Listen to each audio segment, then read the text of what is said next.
সংসারের চাপ সামলিয়ে কিংবা পড়াশোনা বা কাজের ফাঁকে ফ্রিল্যান্সিং করে আপনি যদি ইনকাম করতে চান, তাহলে বেস্ট অপশন হতে পারে ডিজিটাল মার্কেটিং। স্কুল শিক্ষিকা সঙ্গীতা আপু, হাউসওয়াইফ রেশমি আপুরা যেহেতু পেরেছেন, আপনিও পারবেন।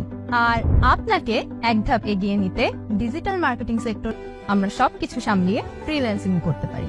এই মনোবলটুকু জাস্ট ধরে রাখবেন, বাকি ফ্রিল্যান্সিং এর কাজ শিখে হয়ে উঠুন নিজেই নিজের বস। প্রতিদিন করে এখনই যুক্ত হয়ে যান আমাদের টিমে। ফুল ফ্রি স্কলারশিপে কাজ শিখতে ফ্রি সাইন আপ করুন।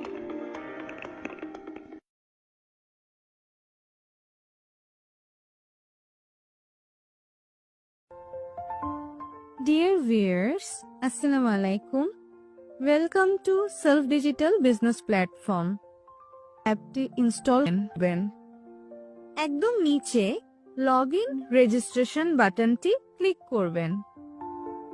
রেজিস্ট্রেশন করুন বাটনটি বসাতে হবে। এই ক্ষেত্রে যে ব্যক্তির রেফারে আপনি অ্যাকাউন্ট ওপেন করতে চাইছেন, সে ব্যক্তির অ্যাফিলিয়েট আইডিটি এখানে দিবেন।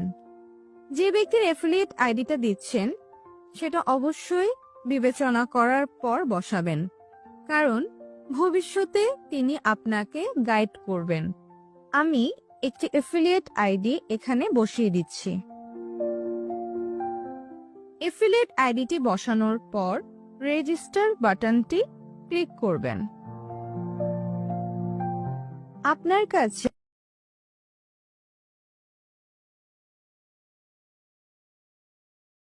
আমাদের অ্যাপসটা কিন্তু পেয়ে গেলাম। আপনারা স্ক্রিনে দেখতে পাচ্ছেন, অ্যাপসটা পাওয়ার পর এখানে একটা ওপেন বাটনে ক্লিক করবেন। ওপেন বাটনে ক্লিক করার পর আপনাকে সরাসরি এরকম একটা ইন্টারফেসে নিয়ে আসবে। আপনি যদি এখানে অ্যাকাউন্ট খুলতে চান, তাহলে দেখেন রেজিস্টার বাটন নামে একটা অপশন রয়েছে, যে রেজিস্টার বাটন।